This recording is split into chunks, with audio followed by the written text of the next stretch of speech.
What's up, y'all, boy?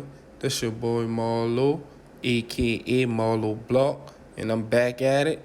And this time, I'm going to be doing documentaries on the infamous gangsters and savages from Charleston, South Carolina. So it's only right that I name this show series Charleston Savages. I'm going to be doing the first episode on none other than Bumpy Johnson, the most gangsters ancestor of them all. Alright, let's get started. Ellis Raymond Johnson, better known as Bumpy Johnson. He was born in Charleston, South Carolina, October 1906. He is one of 7 children. He came from a very poor family. His father was a fisherman and his mother a domestic worker. I knew for sure one of his brothers was accused of killing a white man. And when Bumpy was only 11, in like 1917, his mother was afraid that the lynch mobs would come retaliate looking for his brother. So when Bumpy was 11, she sent him to New York. You see what I'm saying? To go live with his sister. By being that Lil Bumpy was the type of person Lil Bumpy was, he didn't want it to listen. You see what I'm saying? He was a new territory, a new area, a whole different world. And you know, back then, it wasn't that many tall buildings back then, and it wasn't a lot of things to do but work and go home. You see what I'm saying? And it was barely jobs back then. You see what I'm saying? And Bumpy became real rebellious. You see what I'm saying? Bumpy wasn't really hearing that. You see what I'm saying? Bumpy ain't really, I won't hear all that. You see what I'm saying? But he had to get from Charleston, South Carolina, because the lynch mobs would have killed him with an attitude like that. You feel me? So Bumpy got in a little bit of trouble in New York. So he got sent to Harlem. And when Bumpy got to Harlem was like a new Miami. You see what I'm saying? Back then, Harlem was like Las Vegas or Chicago. Not with the violence though, but like a party city. Like, it went down in Harlem. Like, when Harlem was booming, Harlem was the only place probably in the world getting exposure. You see what I'm saying? That's the type of place Harlem was. You see what I'm saying? So Bumpy could have really put his hustling techniques on now. You see what I'm saying? He could really go out there and adventure and bust a little moves now and take what he learned in Charleston and apply it to living up north now. He could have do that now. You see what I'm saying? Lil Bumpy would make money selling newspapers, shooting craps, and playing pool. You see what I'm saying? And that was his hustle. He was from the South, and he was a tall, dark-skinned nigga. You see what I'm saying? He was a tall, smooth cat. And that was the thing about Bumpy, man. And Bumpy was the type of guy that he could have gambled you out your money. You see what I'm saying? He was a good gambler. You feel me? And he met some boys. He met this guy named Bob Hublet. His name Bob Hublet. Bob Hublet. He met this guy named Bob Hublet, and this guy was like from Virginia. He was kind of like from the South too. So he knew how Bumpy was rocking. You see what I'm saying? Baba knew how Bumpy was rocking because he was from the South too. You feel what I'm saying? And he was a little bit older than Bumpy. Baba was born in 1888, I think. And Bumpy was born in 1906. You feel me? So Bumpy was like Marlo nigga. You see what he's saying? Bob Hoblet was like a leader for like a gang for protection. You see what he's saying? He used to protect the people who had like low stores, low gambling houses, and low alcohol houses and stuff like that. You see what I'm saying?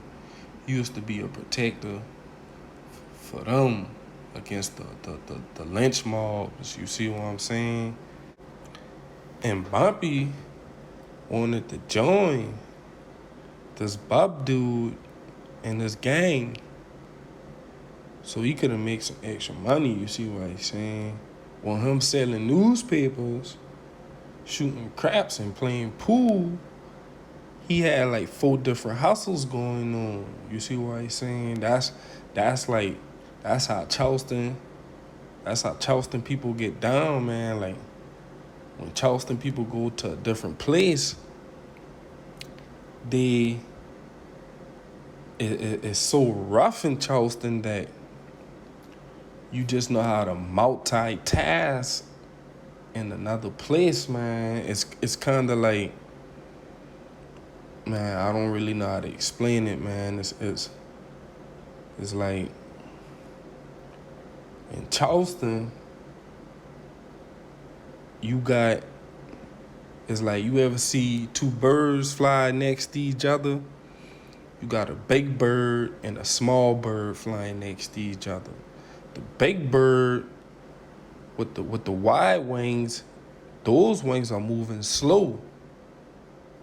You see what I'm saying? They wings move slow, but the little bird wings move fast. You see what I'm saying? When you put a Charleston person in another city,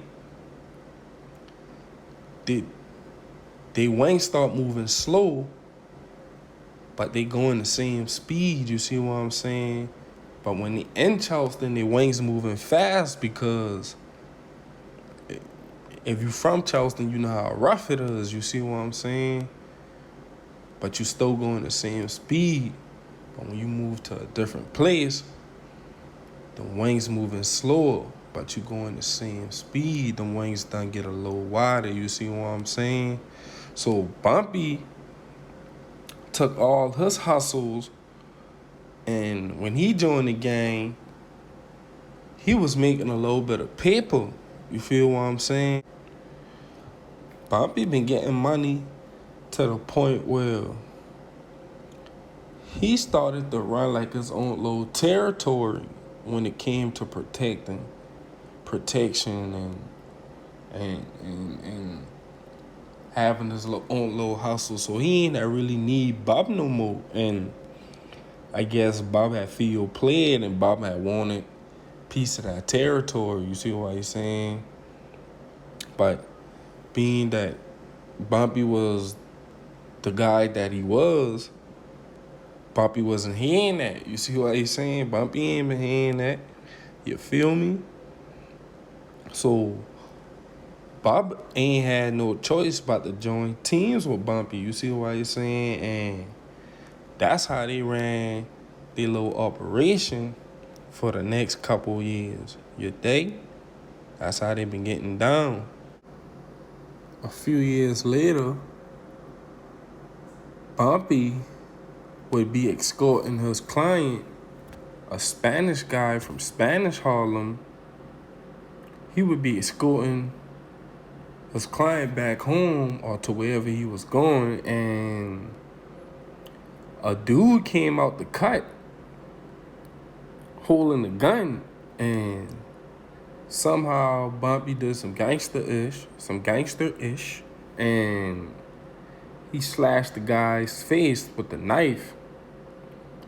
And while he was doing it, the officers came out there and it was a big mix-up. Bumpy told his driver to get away, to drive away, and the driver got on through. You see why he's saying his client got on through. So when the officers pulled up, Bumpy went to jail for like attempted murder because he sliced the guy's face up. You see what I'm saying? So that's how Bumpy first really got locked up. You feel what I'm saying? He was protecting his business. You see what I'm saying? Protecting his brand. So Bumpy would bond out, and he would be out on bond, waiting to go to court, waiting to go to trial. So like in about like 1924, this guy named Charleston. Yeah, the guy name was Charleston. He was sticking up this dice game, and he murked the dude inside the dice game. He murked the dude inside the dice game, and he ran outside and tried to rob another one of Bumpy's client, and the guy killed Bumpy's client. You see what I'm saying? So it was just a lot going on for Bumpy. Yeah, it was a lot going on for Bumpy. By 1925, he was going back and forth to jail. You see what I'm saying? Bumpy, I got 10 years in prison for burglary. But just so happened he got paroled out in 2 years. You see what I'm saying? So in 1927, when he got out, he got another 2 years in prison for beating beating a guy up. 5 months after his release, in 1929, he got another 2 years for grand larceny. You see what I'm saying? So he was having it rough. But even when he got out for that time, he slashed another guy, and dude went to the hospital, and the guy that he slashed, he got out the hospital the same night. And he just so happened to saw Bumpy at a restaurant. You see why he's saying that's the type of, that's some Charleston stuff right there. You see what I'm saying? You at a restaurant after you done slashed a guy. But Bumpy was in a restaurant, and records say, rumors say that the guy that Bumpy slashed shot at Bumpy, and a bullet went through his hat. The bullet went through his hat and killed the innocent bystander. You see what I'm saying? So Bumpy was the type of guy who stayed in some drama. You see what I'm saying? He stayed, I wouldn't really say stayed in some drama, but he was the type of guy, if a problem came his way, he would handle it without thinking twice. And that's just how some Charleston people get down, man. And Bumpy ended up dying from a heart attack when he was a little bit older.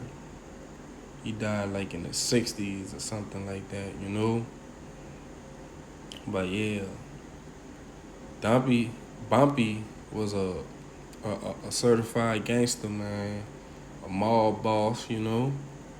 Protecting his kind, protecting his black people's stores and things like that, you know? That was the type of person Bumpy Johnson was, man. Yeah, Bumpy Johnson was a black king, man. He also had a black wife, and he also had kids.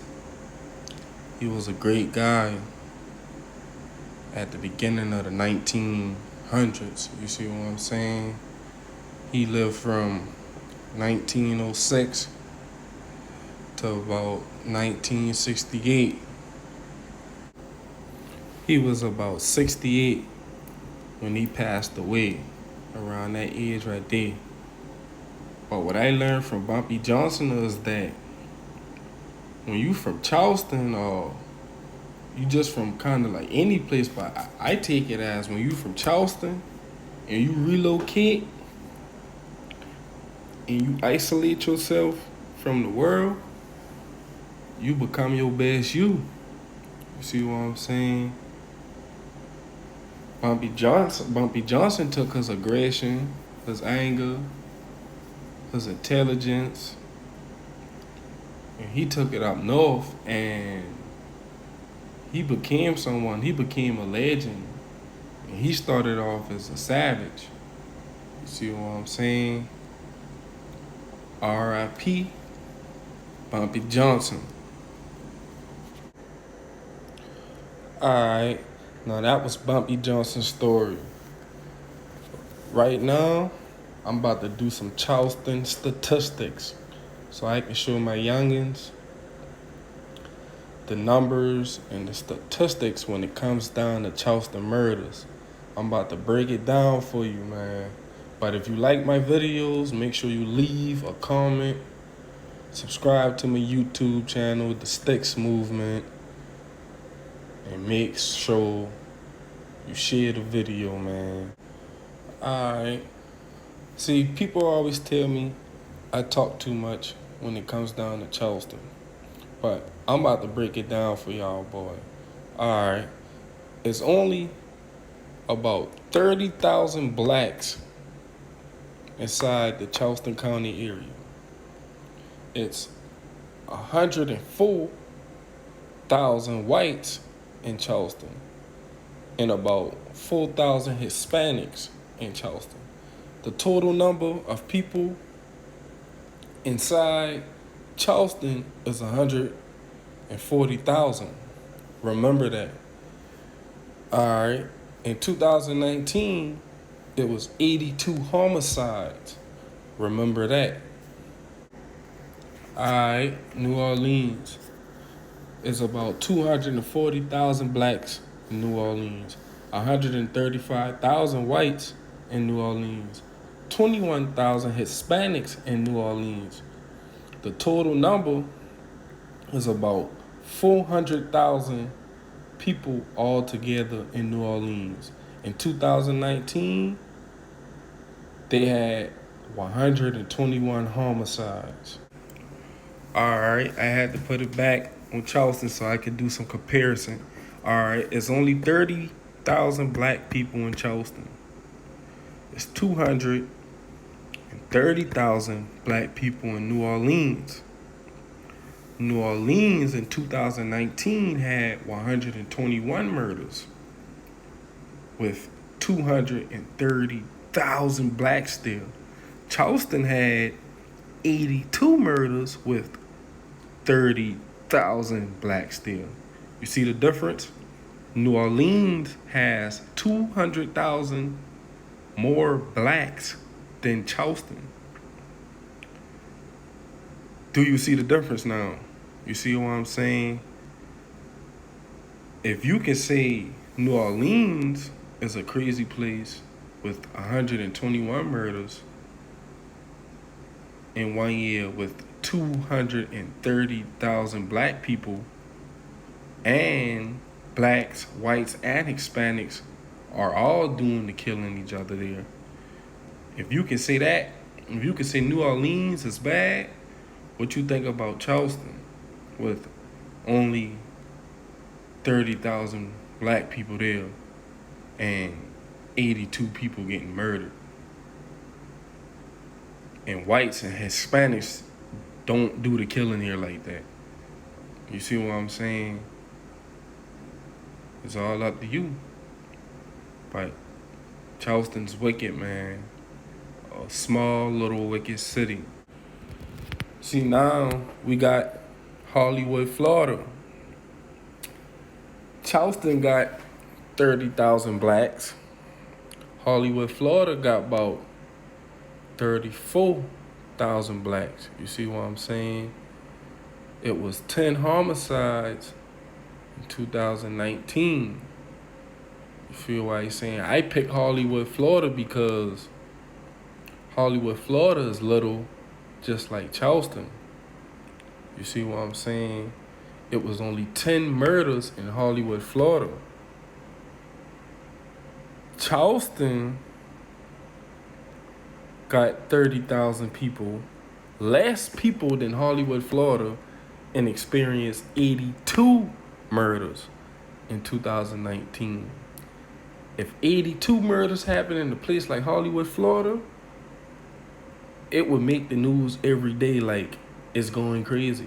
You see what I'm saying? It's like, oh my gosh, they need to bring the feds into Hollywood, Florida because too much people are dying. You see what I'm saying? It's a little place. Charleston is a little place. 30,000 blacks. You see what I'm saying? Keeping up with major cities. You see what I'm saying when it comes to murder. That's crazy. Atlanta got 250,000 blacks. In 2019, they had 99 homicides. Charleston got 30,000 blacks, and we had 82 murders in 2019. You see the difference? In Atlanta, big as hell. 240,000 people lives in Atlanta. 140,000 people live in Charleston. You see the difference? Charleston is way smaller, and 82 murders with 30,000 people. That's crazy. Alright, man, I'm about to wrap it up. But I got a few positive words I want to say. When you from Charleston, man, you a different breed. I need you to know that. When you get out of your town, you automatically become the chosen one. You automatically stand out. So it doesn't really matter what you choose to do, if it's business, if it's get a job, whatever it is. You from Charleston, you got that Geechee in you. You could be able to do whatever you want, wherever you decide to go at, man. So I advise y'all, boy, to take heed, man. Pay attention out there, man. Stay sucker free. This your boy Marlo, a.k.a. Marlo Block. I'm back at it with the Sticks movement. Charleston Savages, Ep.1 on Bumpy Johnson. Make sure you like, share, and subscribe to my YouTube channel, The Sticks Movement. Marlo Block on Instagram. I'm out, man. Marlo Block on YouTube. That's where you can find my music. The Sticks Movement on YouTube. That's where you can find the podcast and the Charleston Savage TV shows. Marlo Block on Facebook with 2 C's at the end. That's where you can find me at too. I'm out.